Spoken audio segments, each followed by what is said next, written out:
I don't. We don't really talk about them much. But. Okay. Well, a trapezoid has exactly one pair of opposite parallel lines. In other words, there's the two sides that are parallel to one another.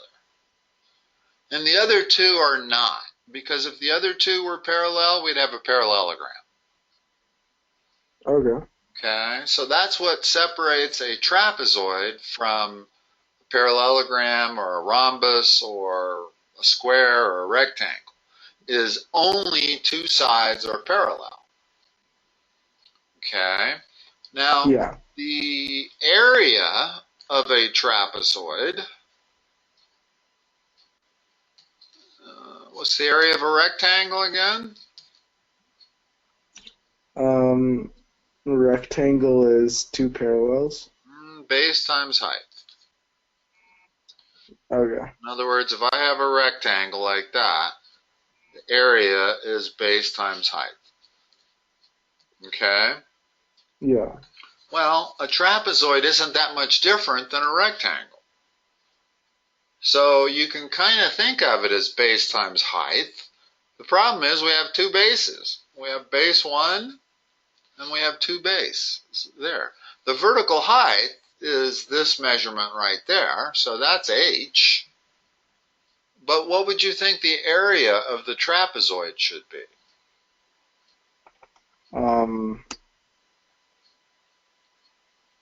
Base times 1/2 height? No, not quite, but you're on the right track. It's what I call the average base times the height. Okay, the only difference between this trapezoid and a rectangle is it's got two different bases instead of just one. Okay, so how do you get the average base? Base 1 plus base 2 divided by 2, that's the average base, times height. Okay, now the average base is also the mid-segment. Okay. In other words, if you draw another line that's parallel to B1 and B2, this is the mid-segment, and it also bisects both of these sides, so that this side's equal to this side, and this side's equal to this side. So that mid-segment line is that. In other words, if I want to know what the average base is, I add the two bases, divide by 2, and I get that length right there. Okay. It might be easier to remember the area of a trapezoid if you think of it as the average base, because that makes it more like a rectangle. And that's what it is very much like, is a rectangle. It's not, notice that a triangle is always half of a rectangle.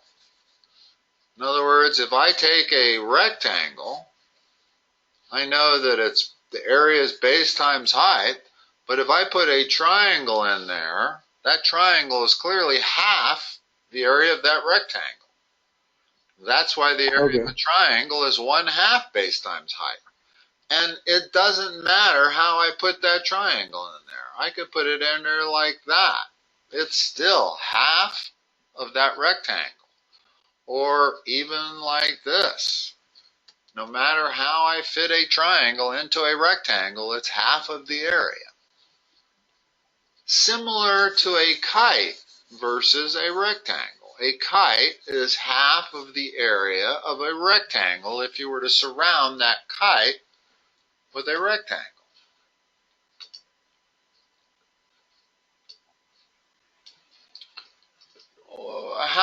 What's an isosceles trapezoid compared to a regular one?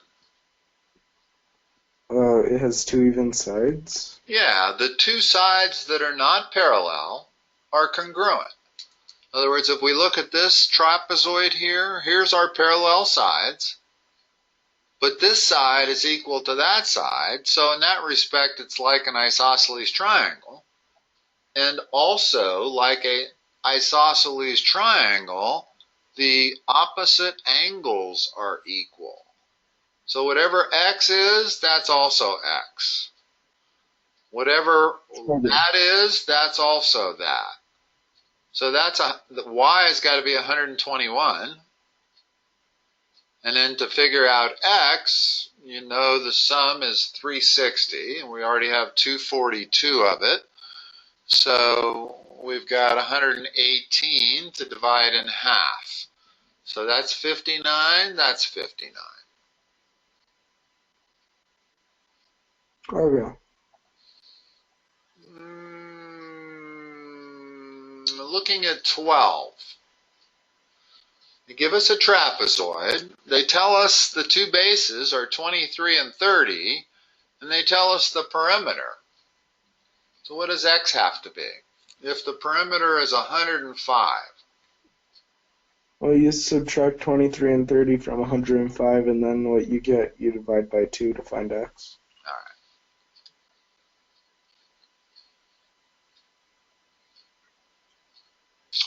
right. In 13,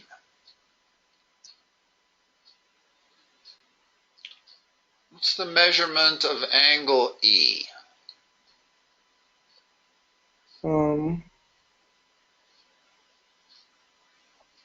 Would that be for 13 or 14? 13. This one right here. Okay, we want to know this angle right here. But Well, don't you have to find A first, and then you can get E? Well, yeah. That's a good way to do it. What's A? A is 180 minus 70 and 55. Which is 55. Yeah. So if A is 55, what's E? 55. Exactly, because they're these two lines are parallel. In other words, actually I should have started with the fact that AT is a midsegment because it bisects RE and it bisects RH. That makes it a midsegment. Whether it's a triangle or a trapezoid doesn't really matter. It's the same thing. The midsegment line bisects the two other sides. And that also makes it parallel to EH. Okay. Because it's parallel to EH, that angle is equal to that angle. In 14, what's the measurement of EF? Or FE? Yeah. The measurement for those? Yeah. In other words, in 14, the only thing we care about is lengths. We're not concerned with angles. Is it 5? Uh-huh. Because it's a midsegment. In other words, it's a midsegment because it bisects that side and it bisects that side. That makes it a midsegment, and that makes it the average of the two bases. 4 plus 6 divided by 2. On 15, how can I solve for x? Well, you could add 10 and 18 to get 28, divide that by 2 to get 14, and subtract 3. So x would be 11. Okay, I think you said all of that correctly. The way x plus 3 is the average base, which is 10 plus 18 divided by 2. So x plus 3 equals 14. So x equals 11. Is that what you said? Yep. Okay.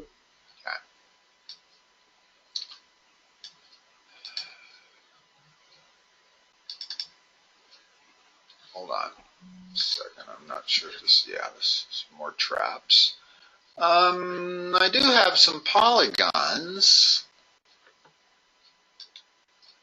Have you seen this page? I got this just yesterday. I haven't. I got this just yesterday from a student. also from Chatfield, but I'm not sure all of the geometry classes at Chatfield are identical, so you may not have seen this, but it is a little more current, and it's stuff that you probably should know how to do. What's this angle equal to?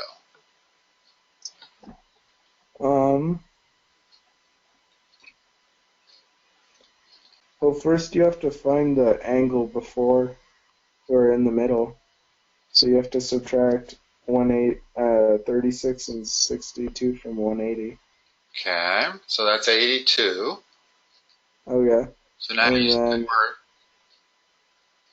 okay. If that side's 82, then the other side has to be 98. So 2x minus 7 equals 98. Yeah. Okay. There actually is a theorem called the exterior angle theorem. And what it says is that an exterior angle of a triangle is always equal to the sum of the two angles that it is not next to. Okay, in other words, I could do this problem one step quicker by utilizing that theorem. I can immediately say that 2x minus 7 equals 98 based on the exterior angle theorem. And then solving. What are we looking at here? What kind of shape is this? Number 2. That's a rectangle. Not quite. Or a parallelogram. Parallelogram. The difference being that rectangles have 90-degree angles at the corners. Parallelograms not so. Or they don't have to. In other words, a rectangle is also a parallelogram. But all parallelograms are not necessarily rectangles. What is true about parallelograms? What can I say? In other words, this question, it talks about that angle, and this angle. So what's true about the angles for parallelograms?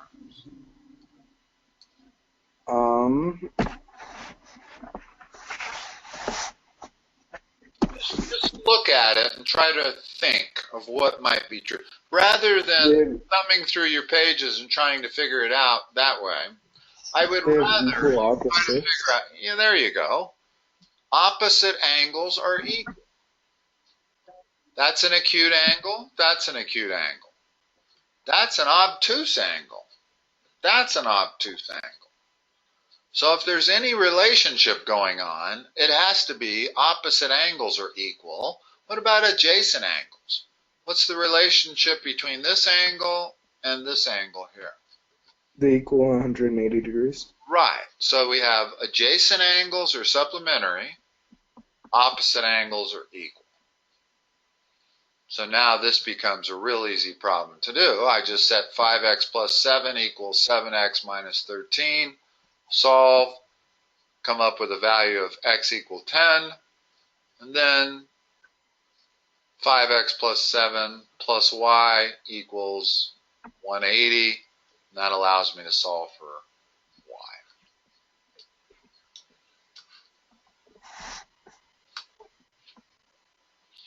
Trapezoids. What's the relationship about the angles? Here we have 4 angles. That one, that one, that one, and that one. Try not to look at the print of the person who already solved this. Try to remember what is the relationship between the angles. What's the relationship between these two angles right here? They equal 180? Yeah, not necessarily because it's a trapezoid, but because we have a parallel line, and a transversal. So those two angles end up being adjacent angles of, a parallelogram. Even though this is a trapezoid, I still can figure it out based on the fact that I have parallel lines. So that's the acute angle, that's the obtuse angle. So add those together, set it equal to 180, and you solve x equal 12. Now, once I've solved for x, Well, I also know that this angle has to be supplementary with this angle. Those are also adjacent angles of a trapezoid, but more importantly, they're adjacent angles of two parallel lines being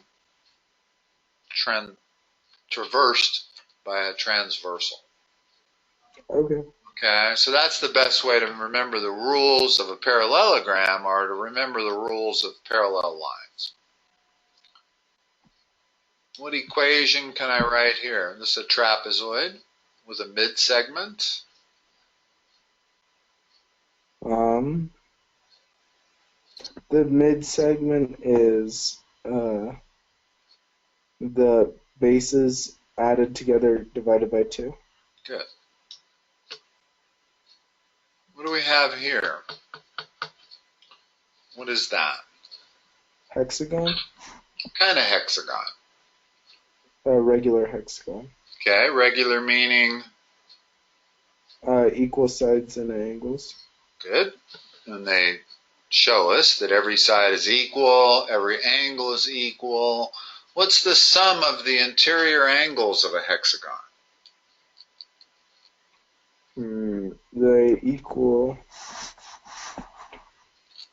whatever 4 times 180 is. Okay, in other words, n minus 2 times 180. Times 180. Yeah, that's 720.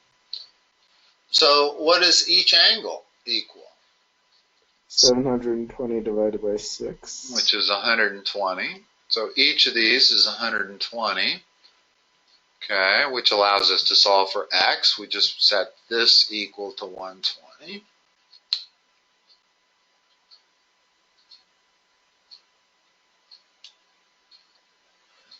What do I know about these two angles here? They are equal. They're base angles. What kind of figure is this? It's a kite. Okay. What's true about a kite and its angles?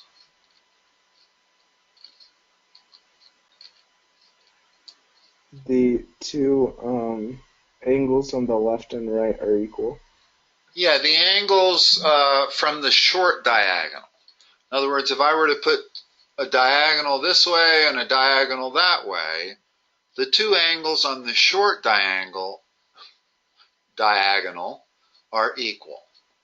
So I can say 1x plus 25 equals, well, hold on a second.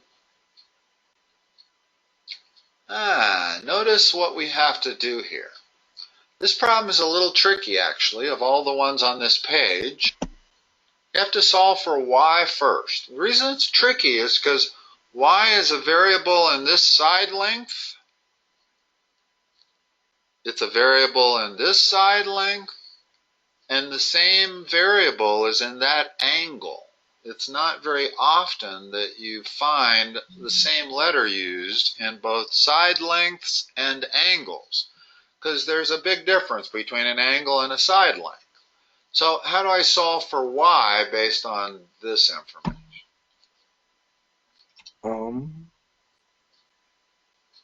Well, you have to set the two sides equal to each other. Okay, y ends up being 11. Okay. So this angle down here is what? 66. Okay, once you know that's 66, that's 90. How do I solve for x?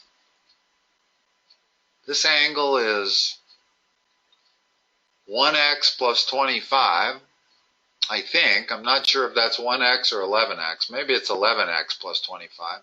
Doesn't matter. We'll say it's 11x. Okay? So you set the two sides equal to each other. That doesn't allow me to solve it. In other words, I can say that 11x plus 25 equals 11x plus 25. That doesn't let me solve for x. How do I solve for x? What's the sum of the four angles have to be equal to? Oh, 360. There's the trick. because now we know that one's 90, this one's 66. Subtract that from 360, you get 194, I believe. And then 194 has to be split between that angle and that angle. So I believe it's 97, 97, 90, and 66. Okay. Okay. And that's a 5 o'clock, so we can stop. But hopefully that was good review. Are you guys out of quads now? Do you know what's coming next? I'm not sure. I find out tomorrow. Don't know if chapter 4, which is circumcenters, or whether he's skipping all around, or all of the geometry at Chatfield is skipping around. They've gone from chapter 3 to chapter 7, back to chapter 6. I don't know what's coming up next, but I guess we'll all find out next week, huh? Or maybe tomorrow. All right, Mark. I'll let you go. You have a good week. I'll talk to you next week. All right. Thanks, David. All right. Bye-bye.